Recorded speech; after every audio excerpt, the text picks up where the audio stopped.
Hello, everyone, and welcome to the Iowa Speedway. Mark Murphy, your host, with Kyle Clinworth. Apparently, there is an issue with our sound today.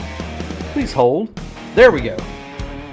There is no longer an issue with our sound. Mark Murphy here with Kyle Clinworth, and welcome to the virtual Iowa Speedway for Week 9 of the iRacing INDYCAR Open Series. Again, I'm your host, and with me in the booth, as always, Kyle Clinworth and Clindy.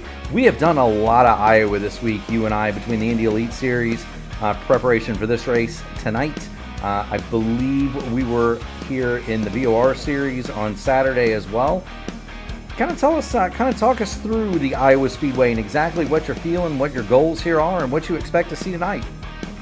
Yeah, you are absolutely right about that, Murph. By my count, it's something around 700 laps of Iowa on stream over the past few weeks here between the VOR Series, the Indy Elite Series, and then now tonight. We'll have 150 laps of actions here, just under 120 miles. The 7/8 of a mile short track's got a lot of banking and a lot of usable lanes, but it eats tires for breakfast, just like I eat corn puffs. So you want to keep your left sides on that yellow line and run a measured, slow pace. Do not burn off your tires. However, today, we're looking at a track temp low. It's only 84 degrees Fahrenheit, and we've got a very strong crosswind to the east at 20 miles an hour, which will keep the drivers on their toes and have the two ends of this racetrack racing far more differently than they normally do. With the D-shaped tri-oval here, you can always drive into turn 1 and out of turn 4 a little deeper, where that wind will come into play, will make you push in one end and be free in the other. Yeah, and one of those things that always gets you here, Clindy, is trying to make a pass. It is very, very, very difficult to make a pass on the bottom side of the Iowa Speedway, because as you exit the corner with a car to your outside, you lose a ton of momentum. The track does eat tires, and the one that it is most hungry for, Clindy, that's the right front. And so these drivers are going to have all kinds of problems trying to keep those tires cool. It is a cool track, but it is super, super windy, as you can see. It is also to the point, Clindy, of being foggy. Yeah, it's very humid. We've got 97% rising humidity. It's basically as humid as it can be without it starting to rain here in Newton, Iowa today. And that's going to make the air more dense. It's going to make the air more dense. It's going to make it heavier, and you know what that means, Clindy? More downforce, my man. So who's gonna get the settings right and go to the front tonight at Iowa? Right now, I'll tell you who's at the front. That's going to be our man Kevin Burrell, the general 191, 128. So far, the provisional pole. And as we look at the track here, it was originally built and opened in 2006. So built in 2005, opened 2006. The track here had it's actually never totally been repaved, although they did do the bottom of the corners. And some would say that it kind of ruined the IndyCar racing here. It did make it better for stock cars, but it kind of maybe might have hurt the IndyCar racing here a little bit. These cars are in the sim because the scan of the track is older, and by older I mean the scan of the track is older pavement than what we have today. We're going faster than they do in real life. Kevin Burrell 16:737 is the current pole. The track record here held by Ryan Briscoe 17:4908. So we're almost 0.7 of a second quicker than the real life cars here at the Iowa Speedway. But no matter, we're getting ready to go racing, Clindy.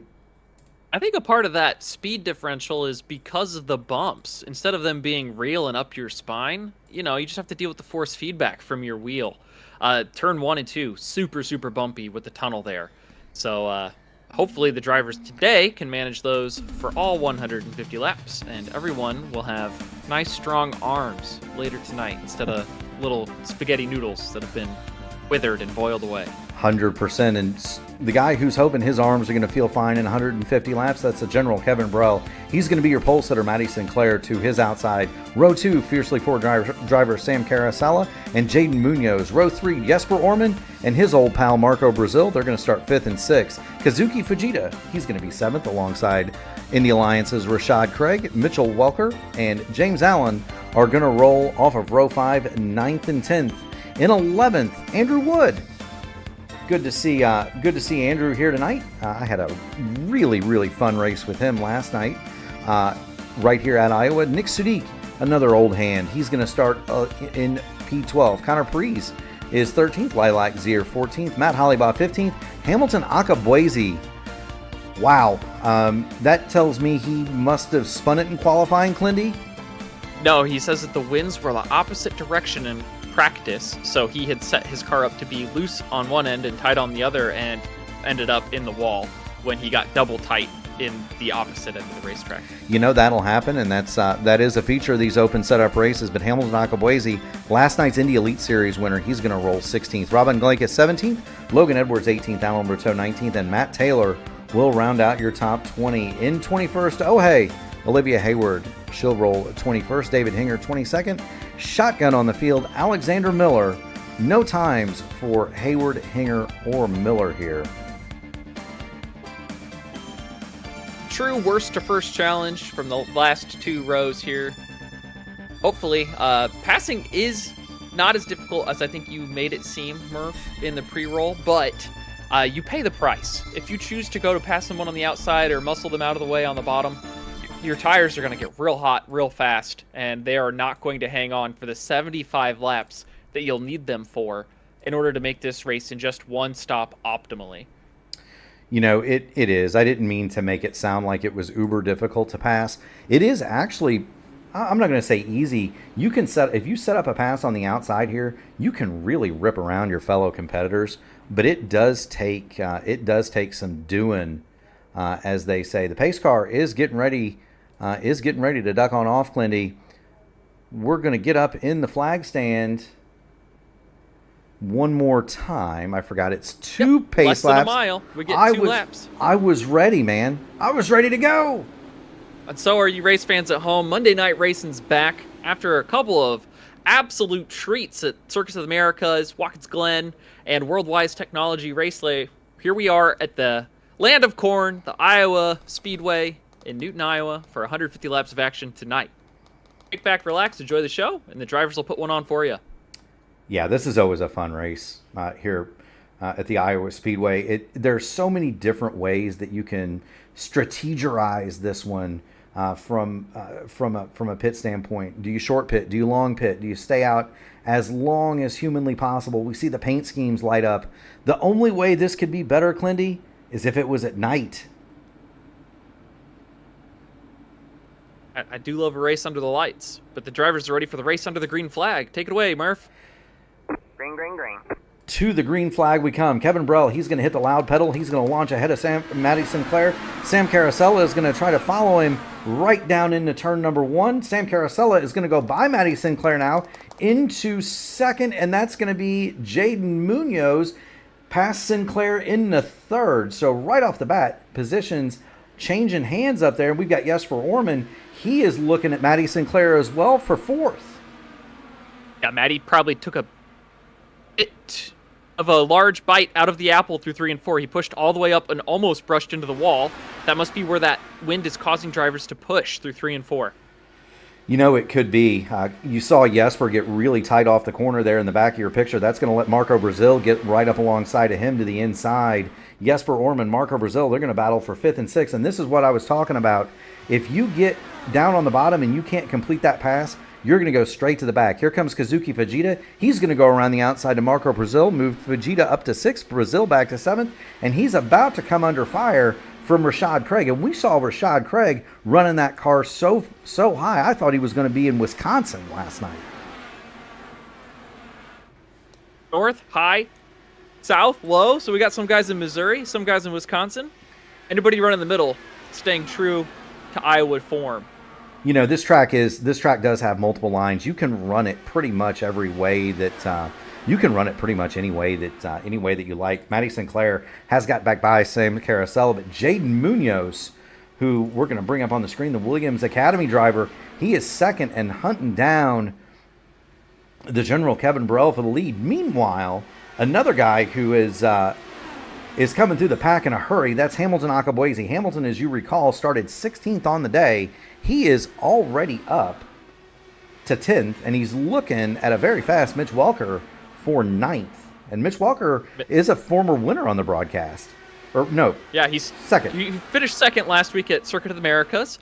Stole the show there for sure. And right now he's going toe-to-toe with last night's Indy Elite Series winner, Hamilton Akabueze, for the tail end of the top 10. Now, this is where it gets difficult for Hamilton, and this is something that I have personal experience with Hamilton here. If Mitch can stay up high and stay even with Hamilton right there, Hamilton Akabueze will not be able to complete the pass. You lose all your momentum diving under somebody like that. Now, Hamilton Akabueze gets the dirty air from Marco Brazil. So, Hamilton, although he's ninth, he's going to start running up against some tougher cars to pass. And it's going to be very difficult for him to continue to move forward. These are all very, very fast machines now. And he might have heated up his tires a little bit working over Mitch Walker. He backs off for a lap. And now he's right back under the rear wing, Clindy. Yeah, it's interesting to see him commit to the line that Welker is running when it seems like the bottom is pretty open. I think what Hamilton is trying to avoid is a situation where he has to lift or crank the wheel on exit to give a driver room, but he dives to the bottom there around Welker without any hassle, didn't have to pedal the car at all. You don't lose the momentum because there's a car to your outside. You lose the momentum because there's not enough room. You don't get to use all the track all the way out to the wall, which is what you'd like to do in a qualifying lap or a hot lap. Hamilton going to work now on Marco Brazil. He's going to be to the inside of Marco Brazil. He's going to pull right up behind, but he can't quite get off the corner. And he's got to be careful not to let Mitch Walker get back up there because he's got an opportunistic Rashad Craig back there right in the wings. He gets trapped down on the bottom there. He gets trapped. Hamilton Akabueze could lose 3 or 4 spots in the blink of an eye here, Clindy. Yeah, and if you misjudge these corners one time, you or the driver you're trusting on your outside, you could lose a front wing, and then you're going to lose tenths of a second each lap, like 3 to 5 tenths every single time around. Or if you get side pod damage, it's just as bad. Clindy, Marco into the wall. That's front wing damage for Hamilton, just like we were talking about. His front right wing plane is crunkled up. He's going to be so much slower now.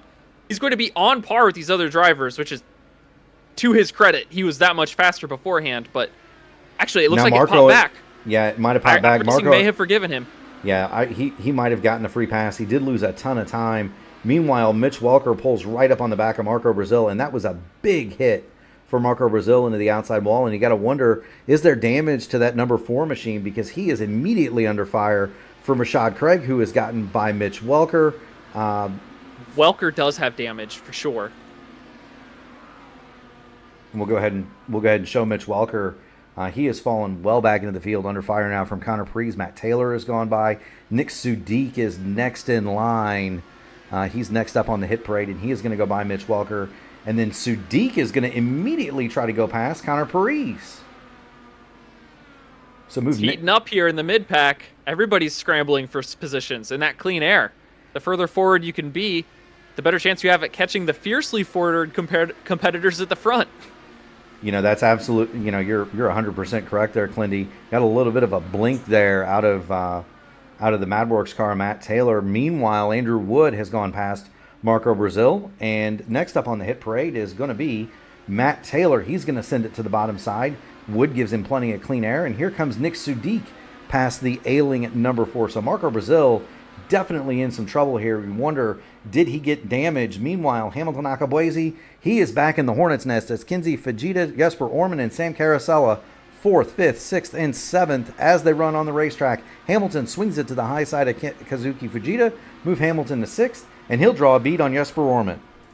And they're all reeling in Matty Sinclair, who, despite having a great qualifying effort and having a very clean, very fast start to this race, is a little bit slower visually than the 4 cars behind him. Let's see how long he can put the fight to these very strong team cars behind.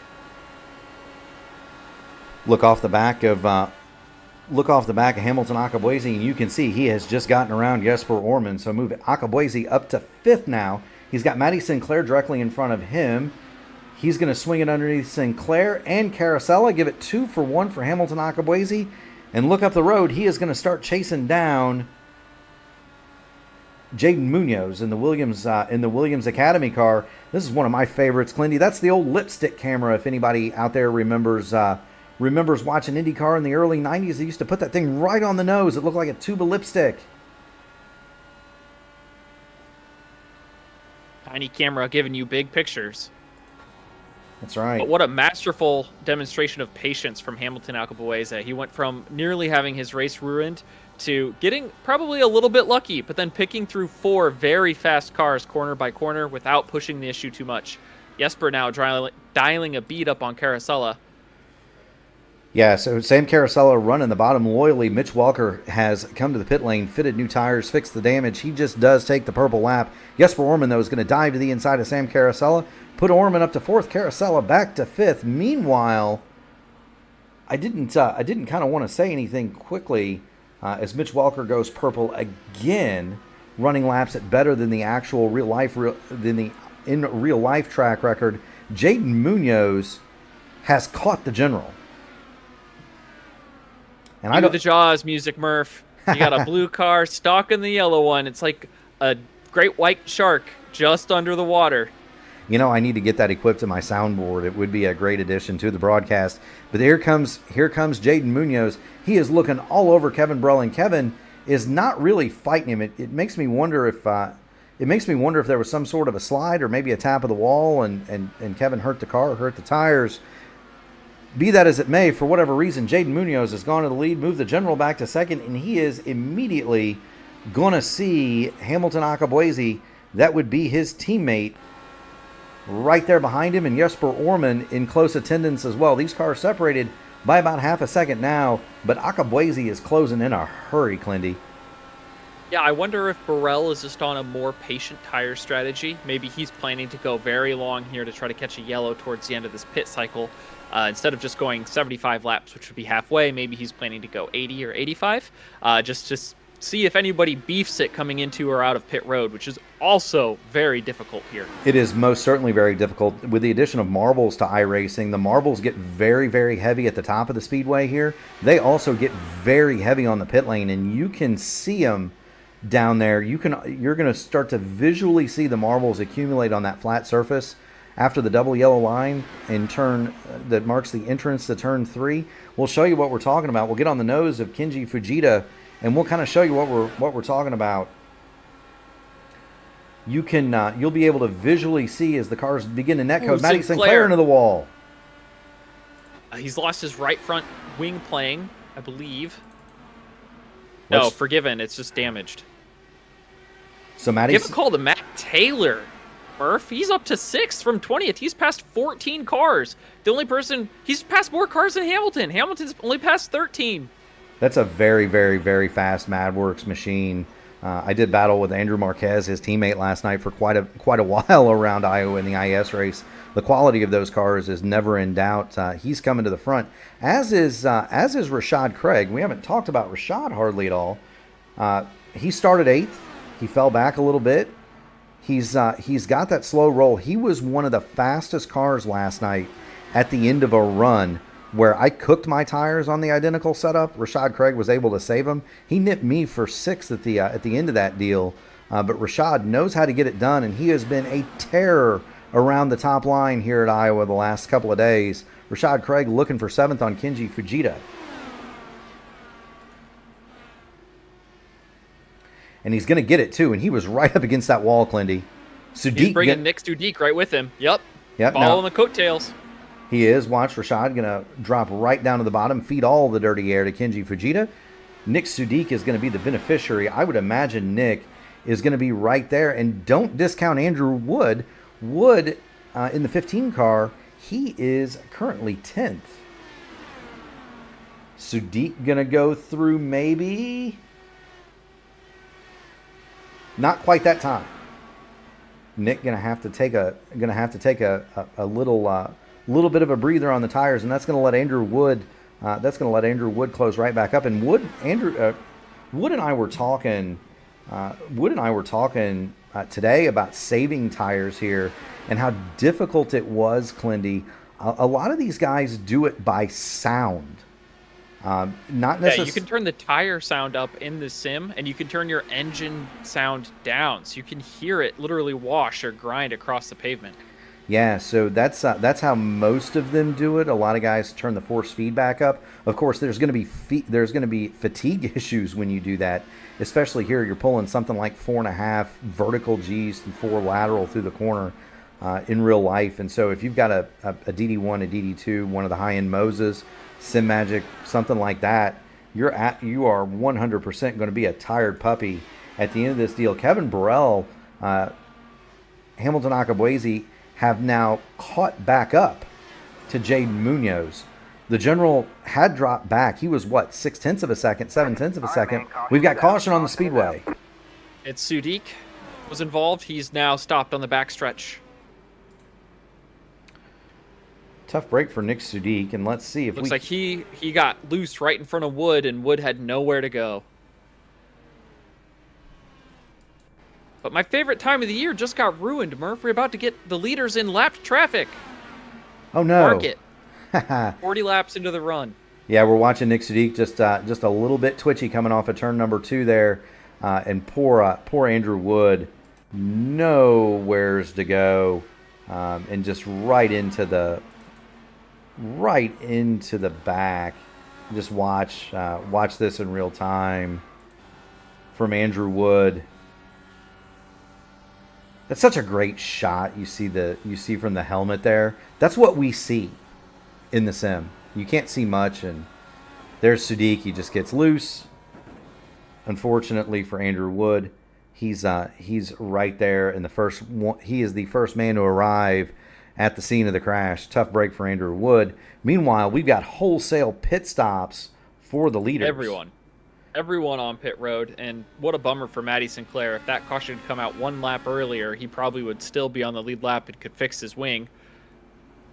A lot of promising pace here. It looks like he might come out right in front of Jesper, so he might be able to fight these 3 leaders with the 2 Fiercely Forward cars and the Williams Academy driver to get his lap back. I know he was very fast at the beginning of the race. Let's see if he can take the fight to them again. 100%, Clindy. So we'll reset the field for you. Jaden Munoz, he started 4th. He is the leader. You've got the lapped machine of, that's going to be Mitch Walker. He's going to try to get one of his 2 laps back, take the wave around. So that'll leave Jaden Munoz as your leader. The general, Kevin Burrell, in the Fiercely Forward machine, he is 2nd. Hamilton Akabuezi in the 2nd Fiercely Forward machine is 3rd. You've got Rogue Racing's Jesper Orman. He is currently 4th. Good-looking car. Sam Carasella is currently 5th. That's another Fiercely Forward machine. So they've got 3 in the top 5 here. Matt Taylor in the MadWorks entry. He is 6th in the number 6. Rashad Craig in the Indy Alliance. Black and lime green chrome on that car. Always sharp looking. He is 7th. Kazuki Fujita in the plain black and red wrapper, Clindy, number 22, one of the last cars in the field. He is 8th. Connor Parise in the 21 Track Racer machine is 9th. And All-American iRacers Matt Hollybaugh is 10th. And gotta love Matt Hollybaugh. Lilac Zier in the pink and black is 12th, or excuse me, 11th. Don't want to sell Lilac short. Logan Edwards is currently 12th. There's Logan. Oh, hey, she's up to 13th, Clindy. She's made up 8 spots. 3rd biggest mover on the day. Way to go, oh hey.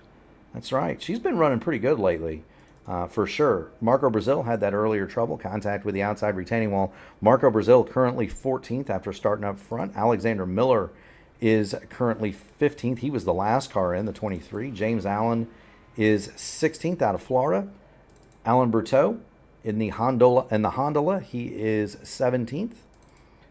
David Hinger currently runs 18th. Uncle Rob, he just came in.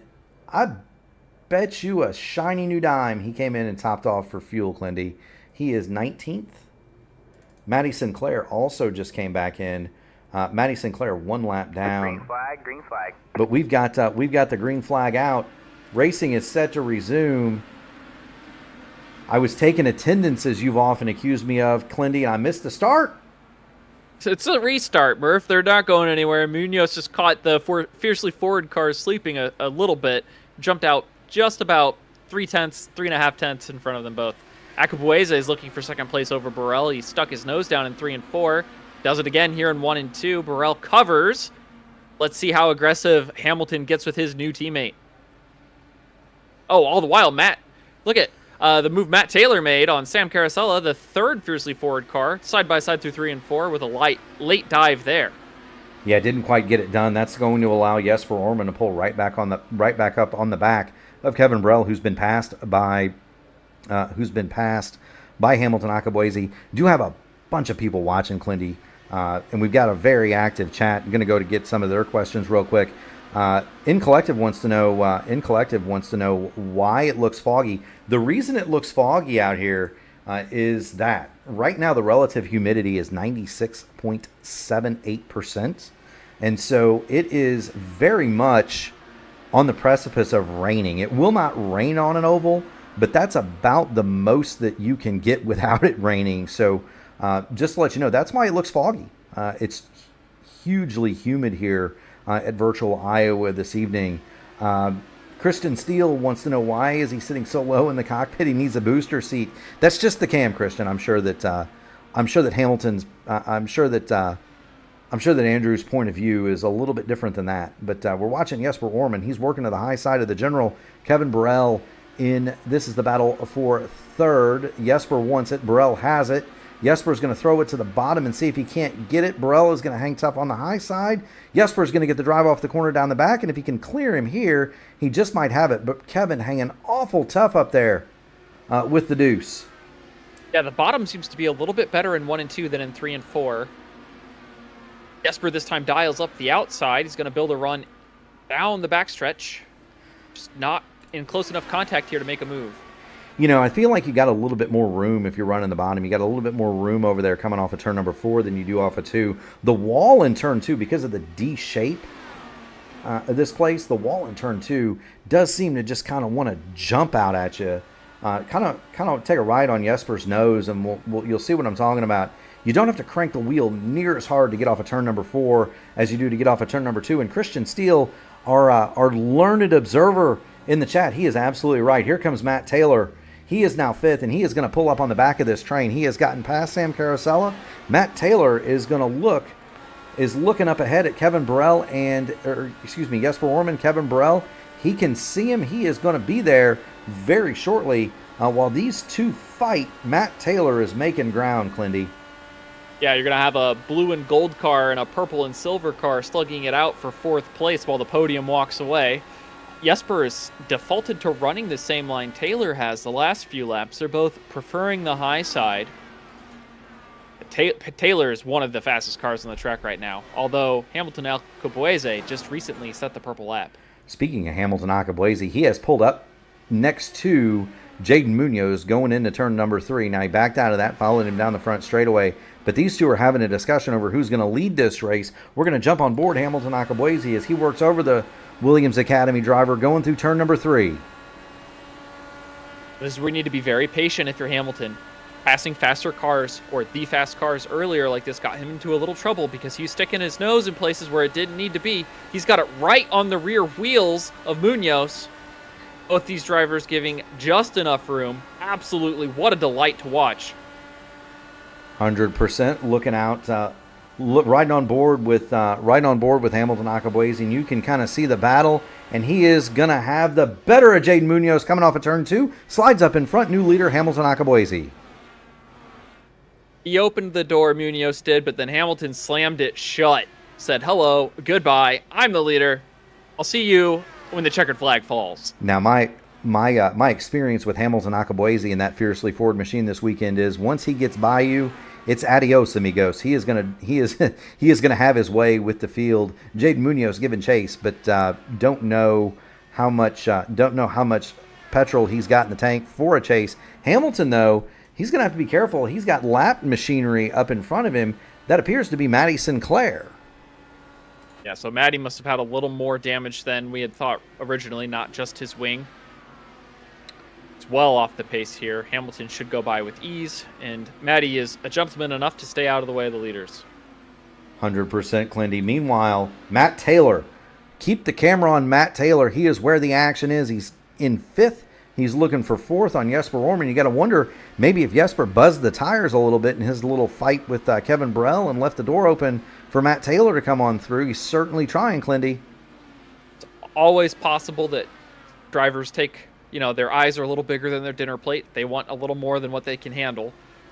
I think Jesper might have a strategy here where he's planning around the end of the race, maybe running a little harder now than he would want to just because he knows he can't make it on fuel. And that's a great point. We've now got, and we're going to flip it around, Clindy, to laps to go. We've got 85 to go, and this bears the point of what I'm about to say. These cars have been out 23 laps, and the fuel window here is 65 to 75 laps on a full tank, and so they cannot make it to the end. The most they can do is another 52 or so. Everybody is going to have to make a stop. The question of that final stop is going to be, Clindy, when they stop. These cars are going to lose about a second in pace per lap over the course of a run. This race may yet be decided over who stops first, not necessarily who stops first and who is or isn't the beneficiary of a late caution in a pit cycle, rather than who has the fastest car. I think there will be a couple more variables. We have a lot of cars on this track right now. Only 2 cars have pulled off, Wood and Sudik, so we still have 21 cars circulating. If Hamilton Alcabuese catches lappers in a position where he feels like he's not benefiting from them giving him a break, or his competitors are catching him, he may even decide to be the first car to pit road because of the lead he will have at that time. He's already stretched out to more than half a second on Jaden Munoz. So hypothetically, let's say that Jaden Munoz decides to dial up pit road at, let's say, lap 75 as soon as the window is open. I think that is not a particularly good strategy, but he would be going much, much faster for the first 40 laps or so. Hamilton wouldn't be very concerned unless lap traffic is giving him an absolute headache and he feels that he's given up too much time to Munoz. That's a great point. For Alcabuese, it's just going to be probably cover off Munoz when Munoz stops, just come in the next lap after, and he'll know that, of course. They do have teammates out there. He's also going to have the relative crew chief, things like that, to tell him when other cars are pitting. Looking off the back, this is a great camera shot. Looking off the back of Jesper Orman, straight at that very colorful MadWorks car of Matt Taylor. It's that holiday carol, silver and gold. One's new, one's old. Both pretty good. Something like that. Looking off of the side pod, Jesper Orman, Matt Taylor just cannot quite seem to make it. He can get even with Jesper's left rear, it seems, on the bottom, but he's not quite able to get all the way there. He can get there, but he can't get off the corner, and that's kind of what I was talking about earlier, Clindy. We are just about halfway, and as we get to halfway, I do want to thank everybody for watching the stream tonight. If you have not already done so, smash the like button on the video, hit the subscribe, ring the bell. Those are the 2 biggest things that we can do to help the channel and keep it growing. We hit 700 subscribers today, so everybody that's out there, if you're watching and you haven't subscribed to P1 Broadcasting and you respect the stream, ring that bell. That's the biggest thing you can do for us. There is also a GoFundMe out there. If you want to throw Clindy and I a couple of bucks, that would be more than appreciated. We work 1 lap past halfway, coming to 2 past halfway. We're riding on board the MadWorks machine of Matt Taylor as he tries desperately to get around the rogue racing machine of Jesper Orman. He's there really now. Good run here. I'm rooting for my teammate, but I love the show. It is the show. Jesper is a highly caution Another is on yellow. the speedway. And I think we've got Fujita and Lilac Zier. I think Lilac's done for the day. Let's see what we've got. That's going to be, let's see what we've got here. We've got oh, no. Vegeta loses it off of turn 2, just like Sudik did. A little touch of apron on the apex sends him sliding on exit, and Lilac had evasive action on the brain and a little bit too much rear brake, unloads the car and sends her to the inside retaining wall. And that's a great point. We're watching it back in slow motion, and we're just about to get to the spin of Kazuki Fujita. But that's a great point. A lot of times people will ask us, why don't you just swerve to avoid the wreck? Well, if you're in a corner, especially in these cars, you can't really swerve or hit the brakes. You change the center of pressure, lock the rear tires up. If you, it's a ground effects car, so if you turn it right, it's going to go right. There you see Fujita, he's spinning, and Lilac Zier too hard on the brakes causes that spin for Lilac Zier. All right. Mitch Welker fans at home, I have good news and I have bad news. The good news is Mitch Welker will wave to the lead lap. The bad news is he will be the only car that cannot make it to the end on fuel.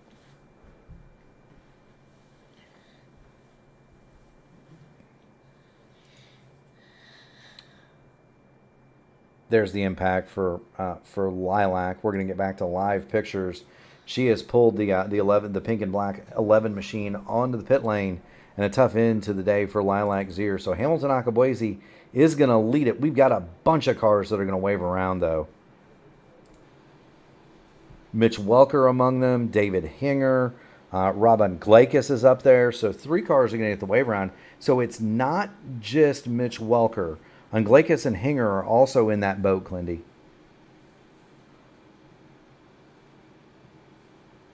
Well, Uncle Rob did pit under the last caution, so he can go substantially further than Welker can. Probably an extra 50 or so laps. I would assume Welker will need another yellow here in 15 to 20 laps. I'm showing him his last pit on lap 20. So I don't know if he can go much further than lap 100. Yeah, it's going to be, even with cautions, it's going to be a tall order to make it another 20 to 25. And that's going to be fully leaned down, Clindy. But if anybody can do it, it's Mitch Welker. He's a veteran of these wars. He knows what he's doing, but it's going to be awfully tough. Hinger and Glinkus, you're right, 36 and 34 laps on their respective stints. They're still probably not going to be able to make it, but they're going to be able to go a lot longer than Mitch Welker. You see there the teal and black Trans Lives Matters machine. They're going to be able to go a lot longer, right? So they have less. They have less of a chance of being. They have less of a chance of being trapped. Welker, though, he's almost going to need an immediate yellow here. And he doesn't have the rubber or the pace to go and mix it up and be aggressive to try to, force an error from his competitors. He's basically at the mercy of them all, hoping that they get a little bargy in front. Yeah, well... One quick comment from the comment section I want to reach out to. Sprawl Racer says that the Major's Garage set was really loose and caused him to spin. If you pick up a set and it's too loose, take some front wing out of the car. See if that helps you out. That's a great point, Clindy. Lights off of the iRacing pace car. We've got Akabuezi leading Munoz, Orman, Taylor, and Burrell. The green flag is back out. Racing resumes here at Iowa. Brazil got a little jumpy there, tried to pass on the inside before the start-finish. I think he got on the brakes just in time to avoid a black flag. He most certainly did, but that's going to cost him a ton of track position. Munoz to pit road. Oh, he's under penalty. What for? He must... You know what, Clindy? He might have jumped the start. Let's get back. And see. No, Munoz did not. It must be something he did under caution. He must have passed a pace car or passed another car coming to pit road because he's doing a stop and hold right now. Yeah, could he have, Clindy, just kind of thinking about it, could Munoz have, could he have sped on pit exit? Speeding on pit exit would just be a tail end of the longest line unless he sped by a lot. You'd have to speed by more than 10 miles an hour for a sustained amount of time to get the stop and hold. If you just speed a little, you get a tail end of the longest line. Well, that's true, and I'm thinking about a guy that's a Williams Academy driver, maybe not as familiar as he comes back onto the track, maybe not as familiar with the car. These cars do have pit speed limiters, Clindy,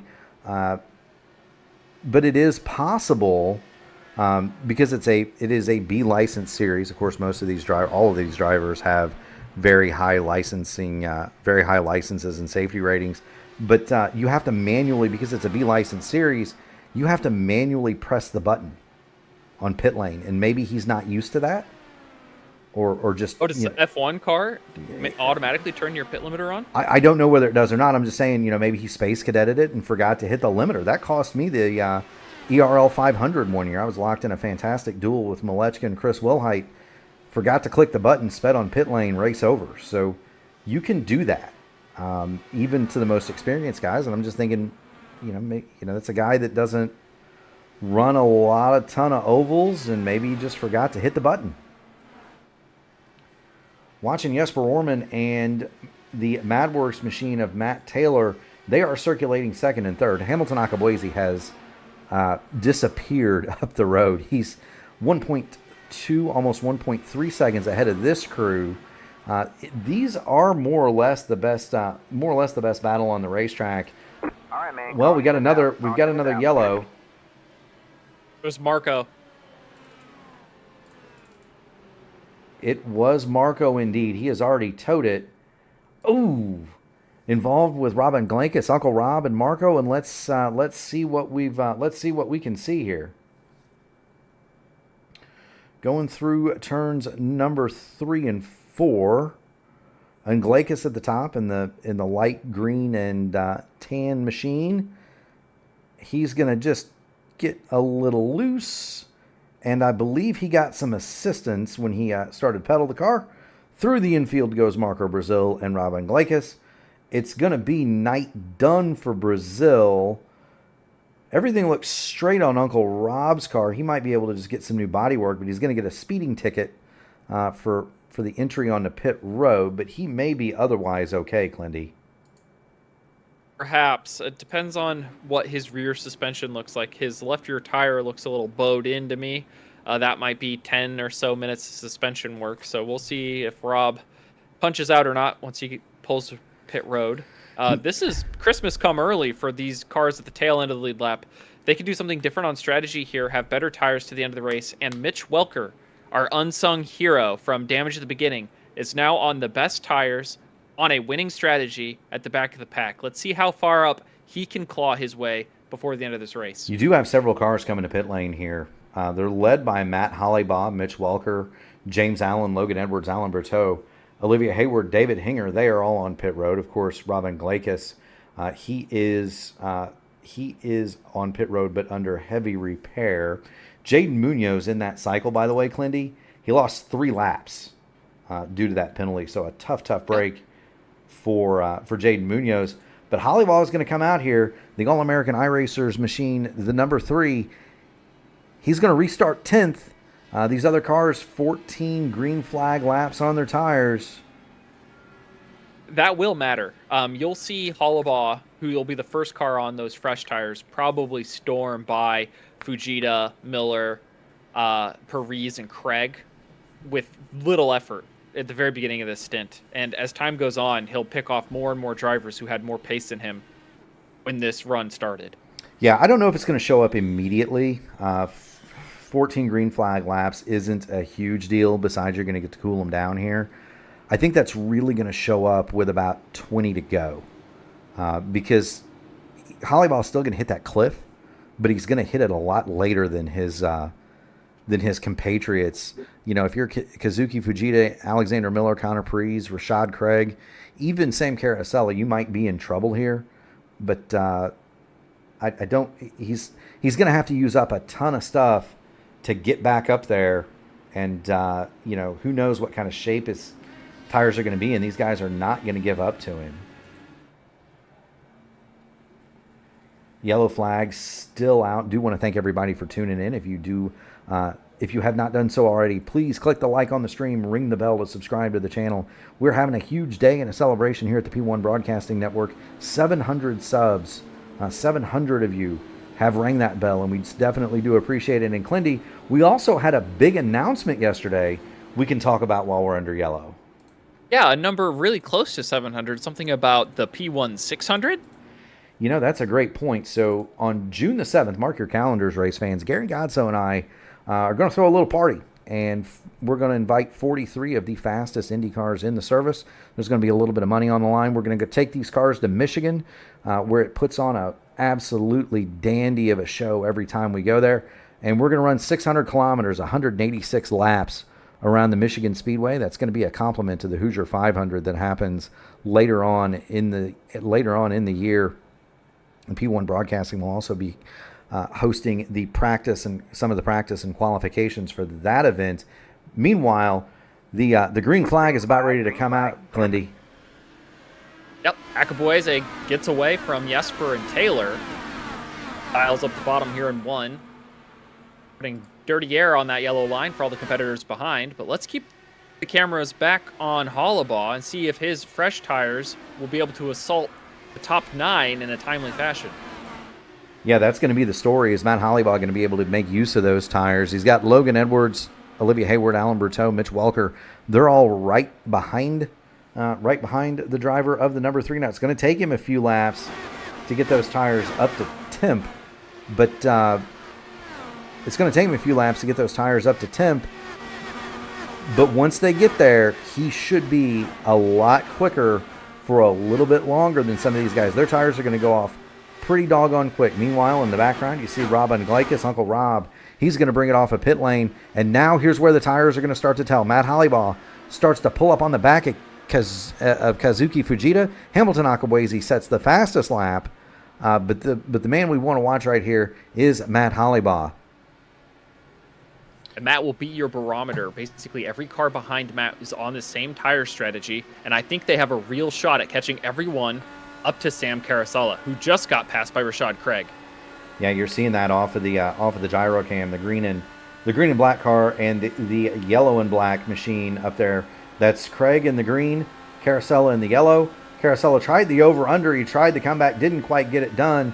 How much do you think Matt Hollabaugh might be kind of saving? Those fresh Firehawks there, Clindy? Well, he's a smart guy. I think he's got it figured out. If he was saving, I think he'd be dialing up the bottom and giving up the pace to the cars behind him. He's kind of legged out from Logan Edwards, from Olivia Hayward, from Mitch Welker and Alan Berteau. They're all just a little bit behind. So we'll see how it all pans out. I think it'll be Hollabaugh or Welker will have the best result of anyone who just pit. Meanwhile, Sam Carasella is in all kinds of trouble. There's a lap car mixed in there with him. He's got Connor Parise all over the back. Now Andrew Miller is going to pull up to the backside of Sam Carasella. Of the Fiercely Ford drivers that are in this race, Carasella is a highly accomplished road racer. He is a former overall champion of the Indy Pro 2000 series in the service. He taught me most everything that is good about anything I do on a road course. But Sam Carasella, not as experienced on ovals, and he'll tell you that, just trying to soak up and learn as much as he can. And he's getting a free lesson right here from some of these guys that do this quite often. The other kind of fly in the ointment, if you will, is that blue car right up there. That's Jaden Munoz in the Williams Academy machine. He's got the butt kicker. He's got the butt kicker logos on that car. That's a Pro Series car, and Jaden is out here. He's out here. Another guy that will tell you, very, very accomplished road racer. Maybe not so on the ovals. So he's out here to learn as much as he absolutely possibly can. But he is 3 laps down, Clindy. Pro driver made a rookie mistake today under pacing, we believe. Well, I'm not sure if he passed or if he sped, but one way or the other. Well, but here's the other part about that. He's the fly in the ointment because he's taken air away from Sam Carasella, who definitely could use it in his fight with Alexander Miller, Kazuki Fujita, and Connor Parise. Meanwhile, Hollabaugh still has not come out of 10th, although he is pulled right onto the back and now to the inside, maybe, of Connor Parise. Not quite there yet. Now he's going to dial up the outside, Clindy. Let's see if Matt Hollabaugh can get it done here, coming down the back and into 3. Not quite close enough this time.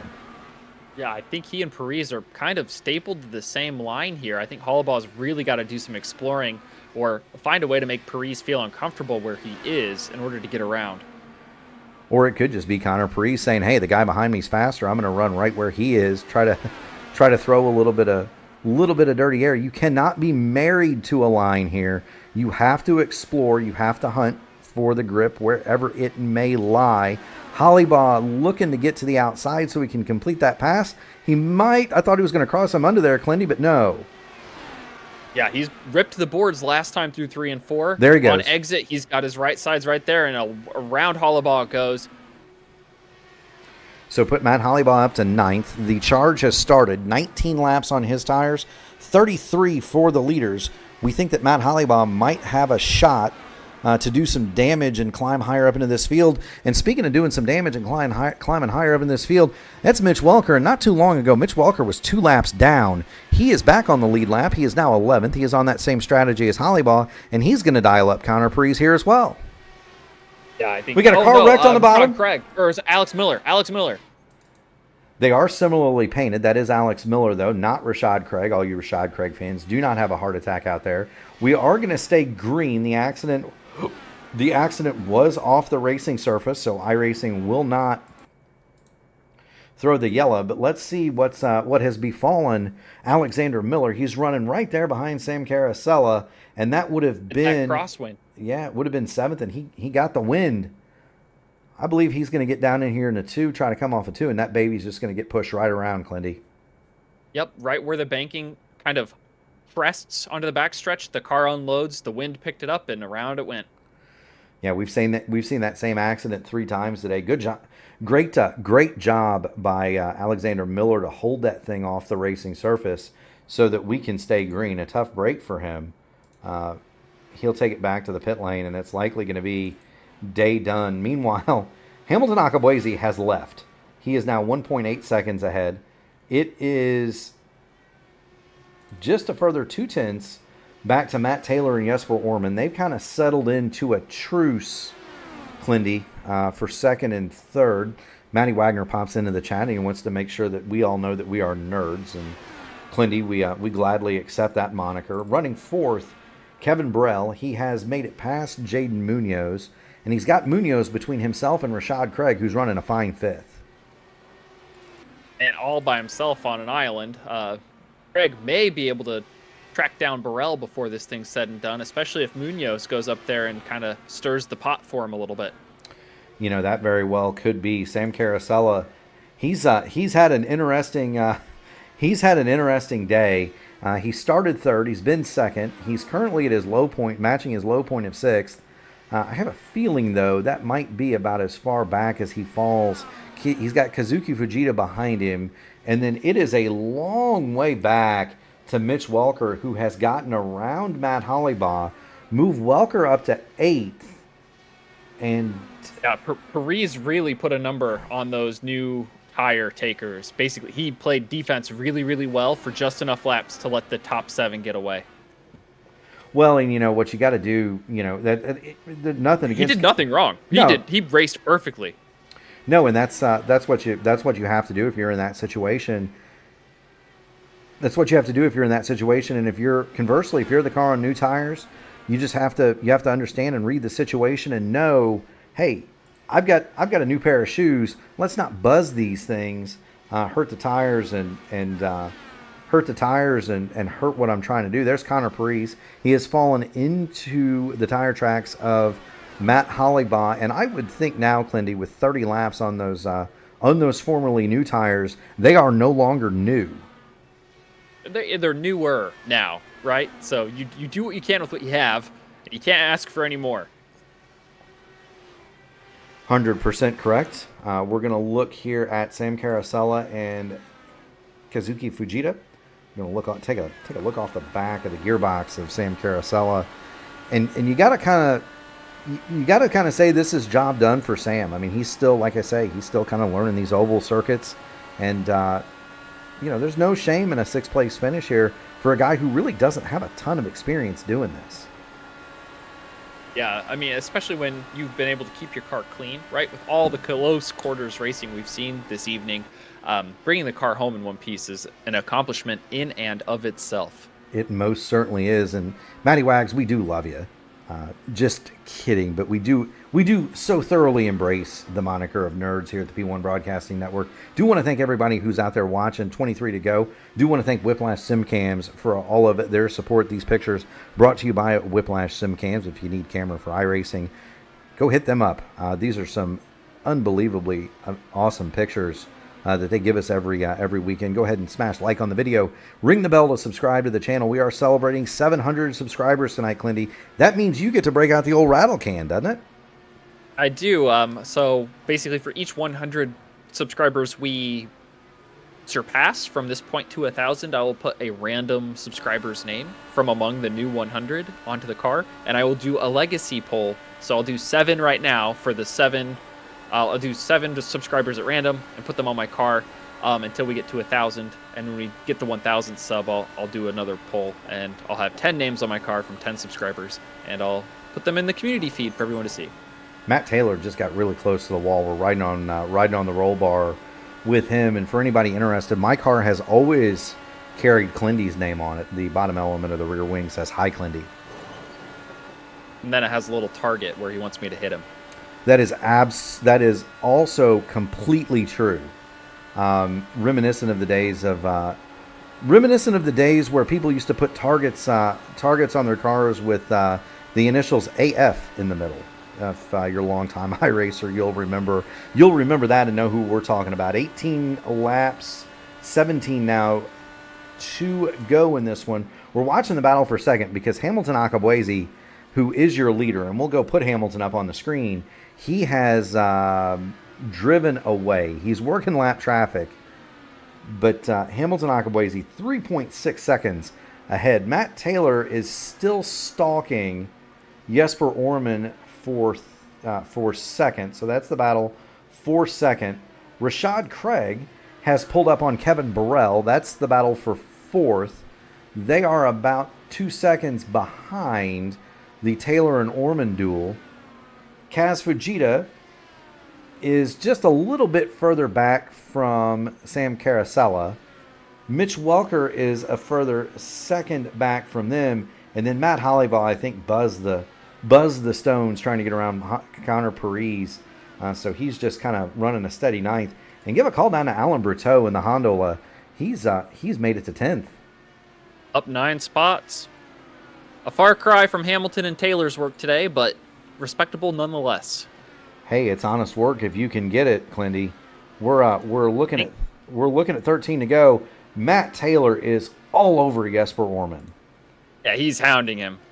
Jesper's cool as ice, very Scandinavian. He's going to have to keep that dialed in here for the last handful of laps just to keep Taylor behind. We're going to show the telemetry for Matt Taylor. He's running third. You can tell how much he's working the throttle, working the shift, Here he comes. Shift lever. He's going to dive to the bottom of Jesper Orman through turns 3 and 4. Let's see if he can clear him coming down the front straightaway. Clindy, not quite enough. The momentum off of that top is so superior to the shorter way around. Yeah, the old adage in race car driving is you. Whoa, Jesper's in the wall. Jesper's in the marbles. I think he got Just in. One little lapse of composure, and Taylor goes around. You know, I don't think that was Clindy. I don't think that was just marbles. I think that was wall. Oh yeah, well, I mean the marbles put him in the wall, and then he got stuck there. So just like glue, right, Clindy? Worse than glue. Oh man, it's like a clingy ex-girlfriend. You just, hey man, just leave me alone. I'm trying to separate, trying to have healthy boundaries, and you keep pulling me closer. You know, and he's going to have to be careful because he's got this battle between Kevin Burrell and Rashad Craig right behind him, and if there's any damage to the deuce, it could spell a bad end to what's been a really good day for Jesper Orman. He's only got to survive 7 more laps here. So I think he'll be able to bring it home in third. Watching the general Kevin Burrell, he is fourth. He is hunting down the now wounded car of Jesper Orman, who is committed to that high side, but so is Jaden Munoz. And Munoz, although he's been 3 laps down, he has been up at the front, and he is really in it. And I don't mean this in a derogatory fashion. He's not doing anything wrong, but he's been the fly in the ointment, right? He's up there. He's, you know, if nothing else, he's occupying downforce that Jesper Orman, Kevin Burrell, and these other guys may otherwise need as they put another lap on, looks like, is that,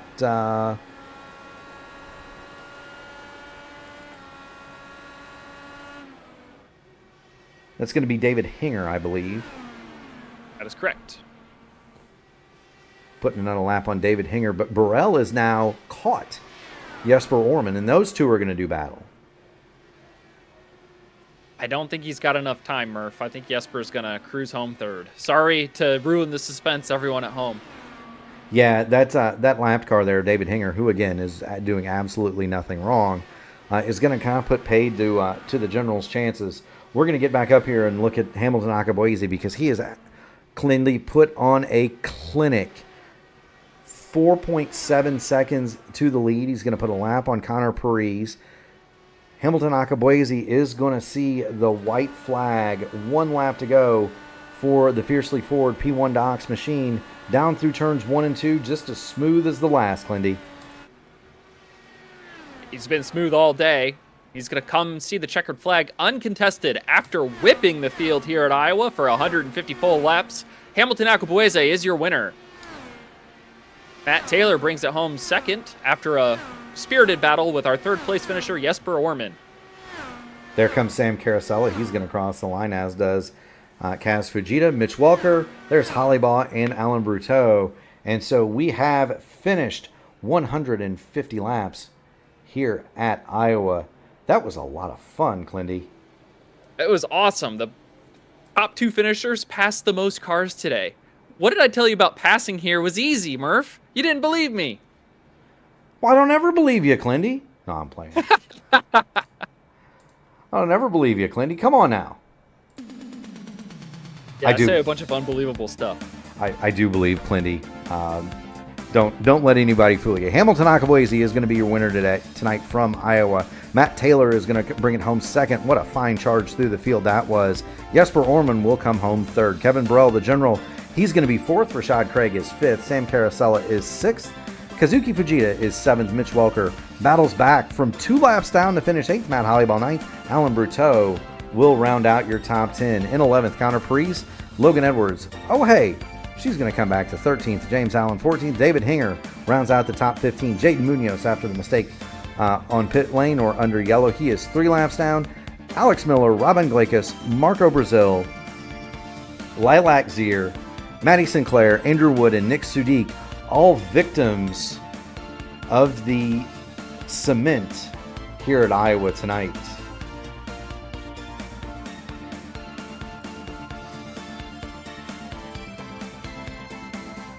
That's the thing with these short track, Murph. You've got to survive, right?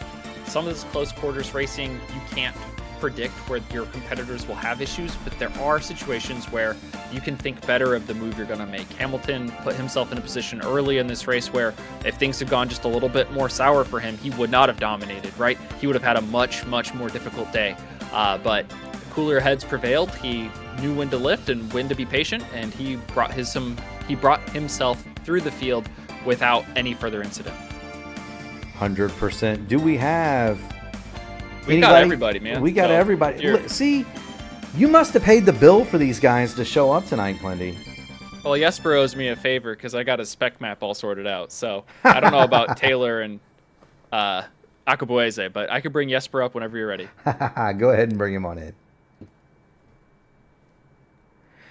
Jesper Orman, you've got Mark Murphy, Kyle Clinworth in the P1 broadcasting booth. You got a copy, brother? I do. Hey, guys. I'll tell you what, man. You had an eventful night. Kind of walk us through that battle with Matt Taylor there, and kind of how you arrived at P3 instead of second. Was that marbles and wall, or was it just a little bit too high on exit? Kind of tell us what happened there. Yeah. First of all, I think I needed a lot more preparation because I did not get the wing settings correct here. I did not get the downforce correct. I was running way less downforce than I needed to. I had a couple of clicks on front wing, but I needed more preparation. So I was lacking in pure rotation. Not to take away anything from Matt, he's a great driver, but he clearly had a better car than I had. Secondly, for some reason, I decided that, you know what, I'm just going to run with 16.5 gallons with 70 laps to go. which basically put me in a position where I had to save fuel in map 4 and map 5 the entire time, which is not, the best thing if you want to defend from someone attacking you from behind. But at the end of the day, I don't think I could have kept him behind me anyway because my tires were, leaving me. So I hit the wall. I don't think it changed that much, honestly. Great drive by Matt and good win, Hamilton. Absolutely, Clindy. What have you for the bottom step of the podium today, sir? Just an apology that I couldn't spend more time testing out these cooler conditions for the Rogue Racing team, but a bronze medal is still a medal nonetheless. And yes, it matches his car. Not quite. That one's gold. So we'll all step it up. But I owe you, Jesper, just like you owe me maybe for the spec map. But while you've got the microphone for finishing third, you can shout out anyone in the world, friends, family members, sponsors, teammates, etc. The floor is yours. Yeah.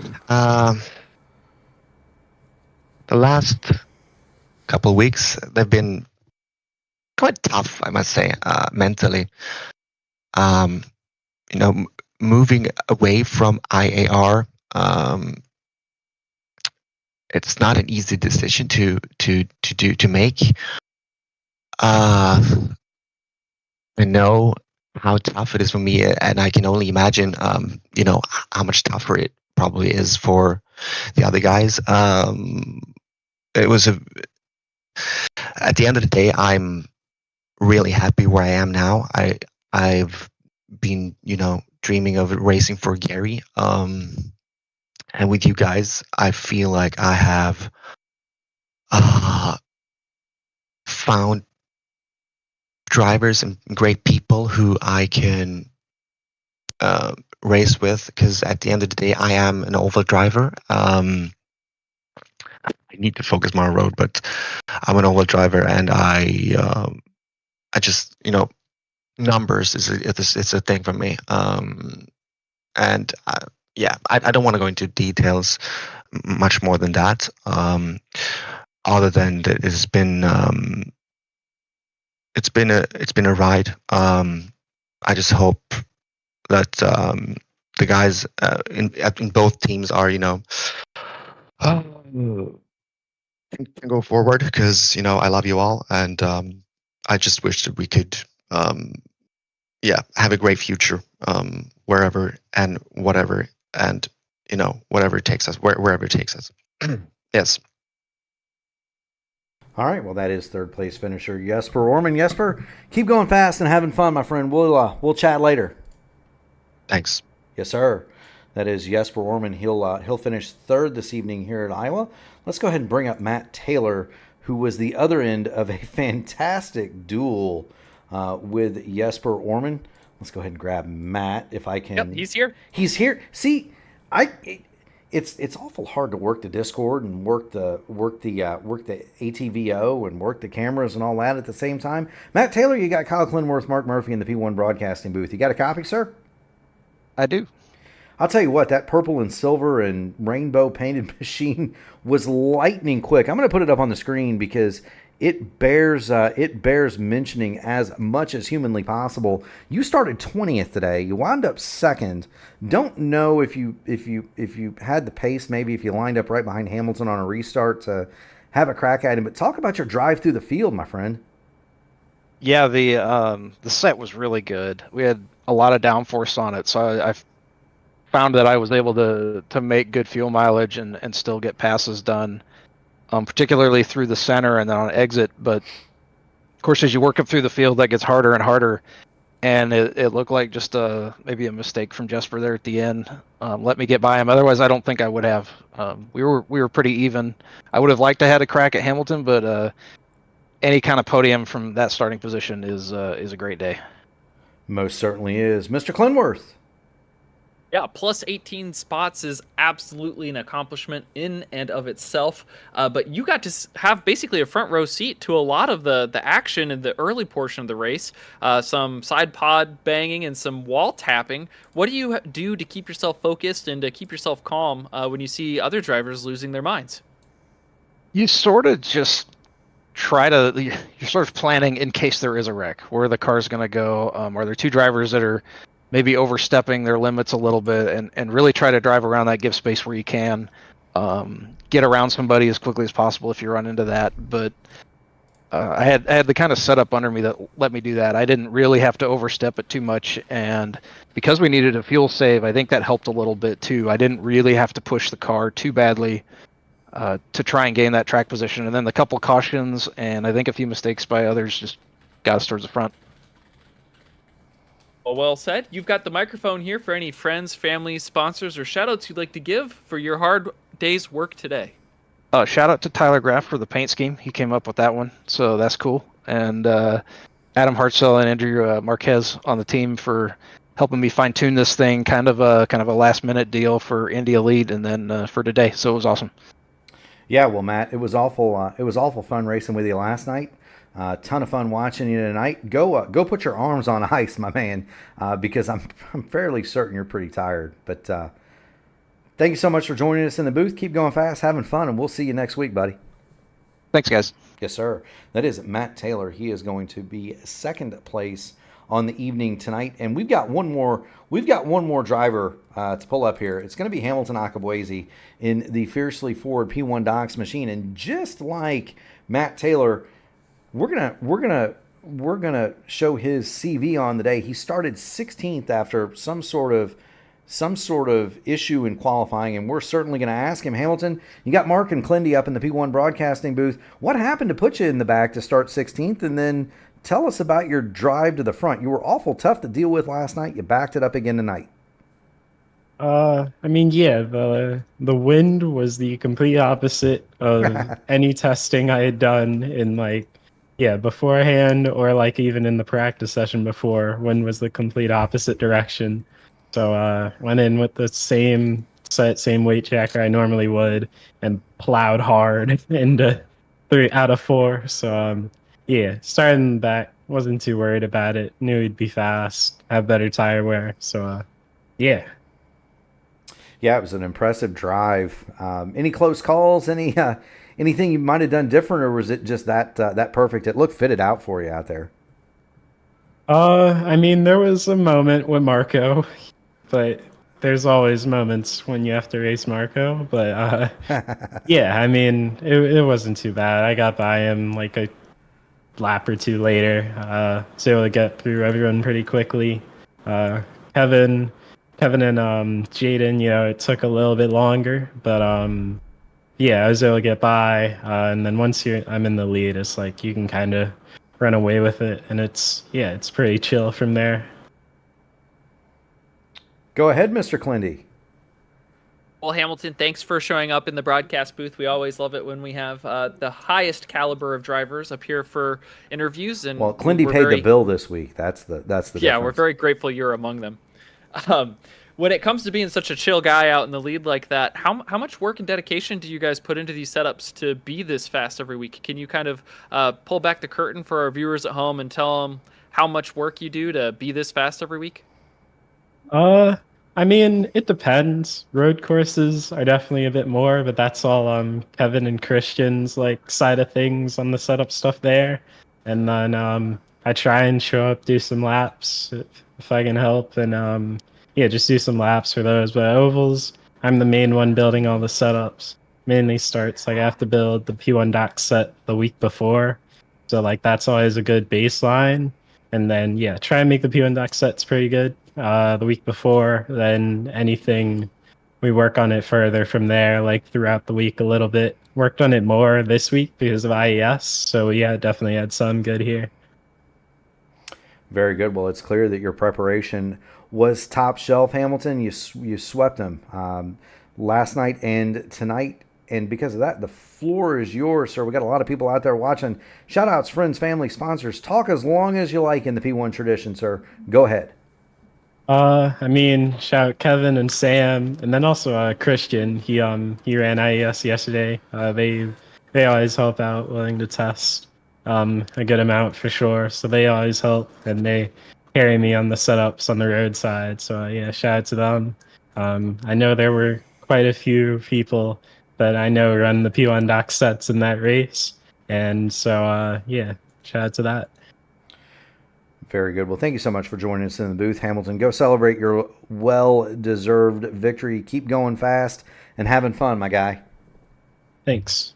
Yes, sir. That's Hamilton Akabwezi. He is the winner this evening here from Iowa. And Clindy, the more things change, the more they seem to stay the same. Hamilton dominated here last night. He's the dominant winner again tonight. Yeah, I mean, that's what preparation does. That's what skill does. That's what sets the best apart from the rest. Hamilton definitely making the rest of the field look like the rest today. Maybe Matt Taylor will reconsider his qualifying effort in the future to see if he can hang with the big guns a little longer in the race and bring a little more ammo to the fight next time. But what a day it was. We had comers and goers. We had different strategies. We had a bunch of action on this track. Despite the cloud cover. So, hopefully we brightened up your day if it was cloudy or dark wherever you are. Or foggy. Yeah, or foggy, whatever the weather may be. Hopefully the action on track, the sparks and dynamite we got to see explode today helped brighten up your day.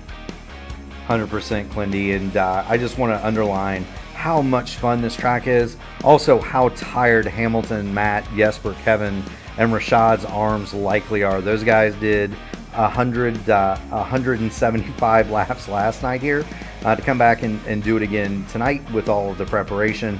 They are likely going to need a nap because I know how tired I was last night at the end of 175. I wouldn't want to come back and do it tonight.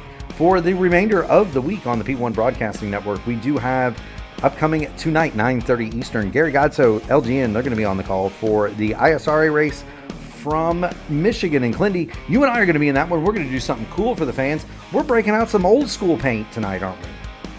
Well, mine's not super old school. It's just the paint job that I had when I got offered to be on a team. So it's the paint job you might remember me in from last year about this time. So it's black and purple. And I threw on the Votive Racing League on the side for Shane. So maybe, and I put a spec map on it too. So it looks pretty good. There you go. I will be in the Indy Alliance Racing Olsenite Eagle, a throwback to Bobby Unser, and so definitely excited to be bringing that one out of the garage. So join Gary and LGN 9:30 right here on the P1 Broadcasting channel. 125 laps of ISRA action at the Michigan Speedway tomorrow night. Our flagship broadcast, the Indy Oval Top Split, will happen. Wednesday, you're going to see the Horizon Racing League and the Formula Indy Series, both right here on the P1 Broadcasting Network. And how about the debut of the AMA Series, the Grand National Series on Thursday, the Truck Series on Friday? They drew huge views, Clindy. Over 3,000 people watched stock cars run around in circles on this channel for those two nights, and we're 100% proud to bring them back. They'll be at Atlanta Thursday and Friday, and that's going to bring us right back full circle. You'll have Classic IndyCar on Sunday, and then right here next Monday night in 7 days, 7 p.m., same time, same bad channel, Kyle Clinworth and I will bring you the Top Split Indy Open action from this series. For Mark Murphy, Kyle Clinworth, Gary Godso, the founder, everybody at the P1 Broadcasting Network, we would like to thank all of our first responders, police, fire, military, all of those people who do the hard jobs at night so that we can lay our heads down on the pillow and sleep safe. We thank you, good night, and we will see you next week.